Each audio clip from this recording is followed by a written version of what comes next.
Hello, আসসালামু আলাইকুম everyone. কেমন আছেন সবাই? আমি রিমা ইসলাম, ঢাকা থেকে। Bangladesh daily blog by Rima Islam. সবাইকে শুভেচ্ছা। কাছের এবং দূরে যে যেখান থেকে আমার এই ভিডিও দেখছেন সবাইকে শুভেচ্ছা, অভিনন্দন। তো সবাই কেমন আছেন? আশা করি ভালোই আছেন। আমিও আলহামদুলিল্লাহ আল্লাহর রহমতে ভালো আছি। আজকে চলে আসলাম নতুন একটা ব্লগ নিয়ে। আজকে ব্লগটা একটু অন্যরকম। আজকে আমাদের গ্রামের বাড়ি থেকে ঢাকা ব্যাক করার কথা ছিল, বাট বাড়ির সবাই খুব অনুরোধ করলো আরেকটা দিন থেকে যাওয়ার জন্য। বললো যে আগামীকালকে যেও, আজকে থেকে যাও। আর বাচ্চারাও দেখলাম থাকতে চাচ্ছে, যেহেতু অনেক বছর পরে আসছিলাম তাই ভাবলাম আজকে থেকে যাই। তো আজকে সকাল থেকে আর কোনো ভিডিও করলাম না। দুপুরে খাওয়া দাওয়া করার পর আজকে আমরা বাসুরের দেবরের মেয়েকে নিয়ে আমরা বের হলাম। আজকে আমরা ঘুরে বেড়াবো আর কিছু ভিডিও করে রাখবো স্মৃতি হিসাবে, যেহেতু আবার কবে না কবে আল্লাহ আবার আনে। তো বাড়িতে দেখে আসলাম আমার যা পিঠা তৈরি করতেছে, আমাদেরকে দিয়ে দিবে। তা আমরা বের হলাম, আজকে সন্ধ্যা পর্যন্ত আমরা এরকম ঘুরে বেড়াবো আর কিছু ভিডিও করে রাখবো। এই ধরনের ভিডিওগুলো আসলে দেখলেও মনটা ভালো হয়ে যায়। সর্ষা ক্ষেত পুরো ফুলে ভরা, কিছুদিন পরে হয়তো এখান থেকে সরিষার তেল হবে। তা আমরা হাঁটতেছি আর ভিডিও করতেছি। আমার সাথে আমার হাজব্যান্ড, ছেলে মেয়ে আর বাসুরের দেবরের মেয়েরাও আছে। তো এইসব দৃশ্যগুলো দেখলে আসলে মনটা এমনিতেই ভালো হয়ে যায়। তা আমার মন চাচ্ছে যেন আরও কয়েকটা দিন থেকে যাই, কিন্তু যেতে হবে, বাচ্চাদের স্কুল খোলা, হাজব্যান্ডের বিজনেস, সব কিছু মিলিয়ে আর থাকা যাবে না।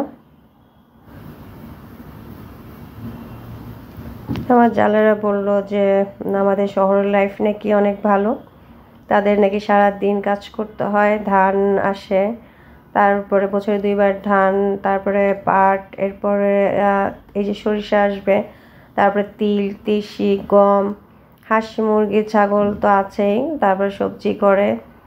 এগুলা নিয়ে তাদের দিন সকাল থেকে রাত পর্যন্ত তাদের সময়টা চলে যায়, তারা খুব একটা অবসর পায় না। আর আমরা নাকি সকালে একটু জাস্ট রান্না বাড়াই, এই তো, আর মহিলা দিয়ে কাজ করাই।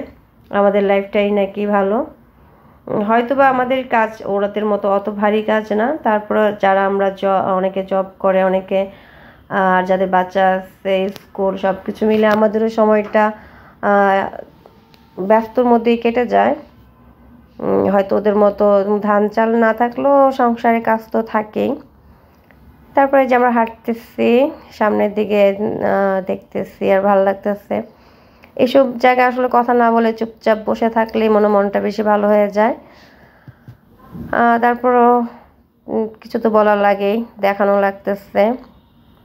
আমার মনে হয় যে যারা আমার এই ভিডিওটা আজকে দেখবে, যদি কারো মন খারাপ থাকে, এরকম পরিবেশ দেখলে সবার মনটা ভালো হয়ে যাওয়ার কথা, সেটা আমার মনে হচ্ছে।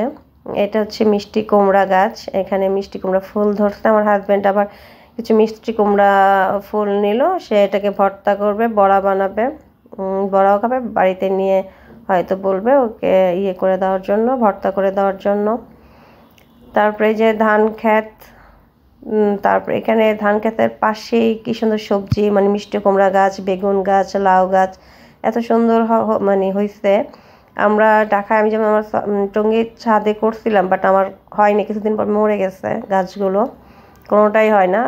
নর্মালি পুঁইশাকই হয় না, অন্য গাছ তো দূরে থাক। এই যে কচি লাউ, একদম কলি ধরছে, ফুল ভরা লাউ গাছের। এখানে হয়তো মাটির ভালো, তারপর সার তো দেয়, ধান খেতে সারের সাথে হয়তো এগুলো হয়ে যায়। আমি এই সম্বন্ধে আমার খুব একটা আইডিয়া নেই কিভাবে কি করে, যারা করে তারা হয়তো ভালো বলতে পারবে। এখন কিছু বলে হয়তো সেটা ভুলও হতে পারে, কিভাবে কি করে। তারপরে দূরে মেঘলা আছে, খুব একটা রোদ নাই। এখন আসরের আজান দিয়ে দিচ্ছে। আজকে আমরা সন্ধ্যা পর্যন্ত এখানে থাকবো, তারপরে দেন বাড়িতে যাব, যেহেতু আগামীকাল সকালের দিকে ঢাকায় চলে যাব। আজকে যে হাঁটতেছি ভালোই লাগতেছে। কথা না বলে কি চুপচাপ কিছুক্ষণ দৃশ্যগুলো দেখি, আপনারাও দেখেন আমার সাথে। শহরের লাইফ কি, ট্রাফিক জ্যাম, গাড়ির সাউন্ড, দূষিত বায়ু ছাড়া আর কি আছে? আর চার দেওয়ালের মাঝে আমরা বন্দি থাকি, যে যা এক ফ্ল্যাটের লোকের কথা আরেক ফ্ল্যাটের কেউ জানে না। কিন্তু গ্রামে আসলে এটা নাই, ঘুম থেকে বের হলে একজন আরেকজনের ফেস দেখতেছি, গ্রামের পরিবেশ সব কিছুই আসলে অন্যরকম। তবে এখন ঝামেলা হয়, ঝগড়াঝাটি, ভাই ভাই মিল নাই, জালে জালে মিল থাকে না।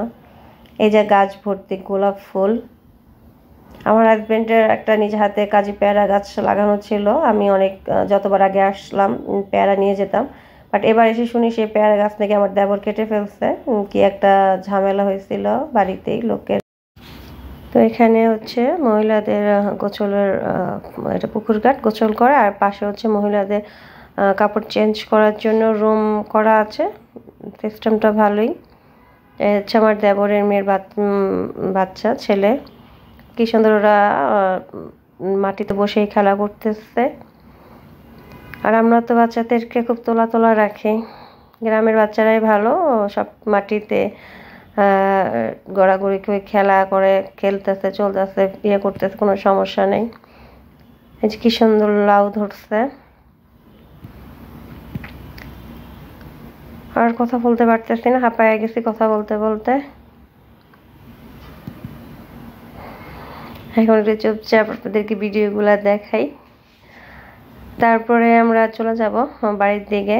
এখন বাড়ির রাস্তার দিকে চলে যাচ্ছে। এখানে অনেক সবজির গাছ, আমি অনেকগুলোর নামও জানি না। করলা হবে, ডাঁটা শাক, তারপরে হয়তো বা আরও কী হতে পারে, ধুন্দুল, ঝিঙ্গা, এই টাইপের। এখন বাড়ির দিকে চলে যাব, অনেক সময় ছিলাম, এখন আবার একটু রোদ উঠলো দেখলাম। এই যে ওই মাটিতে বসে বাচ্চারা খেলা করতেছে।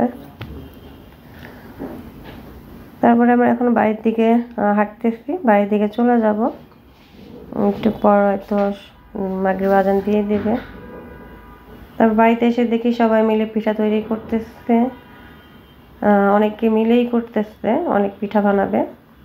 এটা হচ্ছে নারিকেলের পিঠা, তো কি সুন্দর করে ডিজাইন করতেছে। আমি বসে বসে দেখলাম। এখন রাত হয়ে গেল, তাই যে ওর ডিজাইন করাটা আমি খুব কাছ থেকে দেখতেছি, খুব সুন্দর করে পিঠার ডিজাইন তুলতেছে হাত দিয়েই। পরে আমিও দু একটা ট্রাই করলাম ওদের সাথে। একজন বেলতেছে, একজন গোল গোল করে কেটে দিচ্ছে, শেপ কেটে দিচ্ছে, আরেকজন ডিজাইন তুলতেছে। আমার যা বসে বসে পিঠা ভাজতেছে, আরেকজন, সবাই এই কাজে ব্যস্ত, মানে পিঠার কাজে ব্যস্ত, আর আমি বসে বসে দেখতেছি। হেঁটে আসছি, অনেকক্ষণ হাঁপায়ে গেছি, অনেকক্ষণ হাঁটলাম। এই যে রুটি করার পরে এটাকে গোল গোল করে কেটে নিচ্ছে, তারপরে এটাকে ডিজাইন করবে। এই যে পিঠা তৈরি হয়ে গেল। এগুলো আমাদের মানে আমাদেরকে দিয়ে দেওয়ার জন্য করতেছে, যাতে দিয়ে দিবে। তারপর আমার জাল আবার এগুলো ভাজবে, তেলে ভেজে নিল। তো আজকে অনেক সময় আপনাদের সাথে আড্ডা দিলাম, গ্রামের পরিবেশটা দেখালাম। আগামীকাল সকাল হয়তো আল্লাহর নাম নিয়ে আমরা ঢাকার উদ্দেশ্যে রওনা দিব। তো আজকে এই পর্যন্তই, সবাই ভালো থাকবেন, সুস্থ থাকবেন। আগামীতে নতুন কোনো ব্লগ নিয়ে ইনশাআল্লাহ আবার দেখা হবে। তা আল্লাহ হাফেজ। আর এটা হচ্ছে, যাওয়ার আগে বলে দিই, এটা হচ্ছে করলা পিঠা।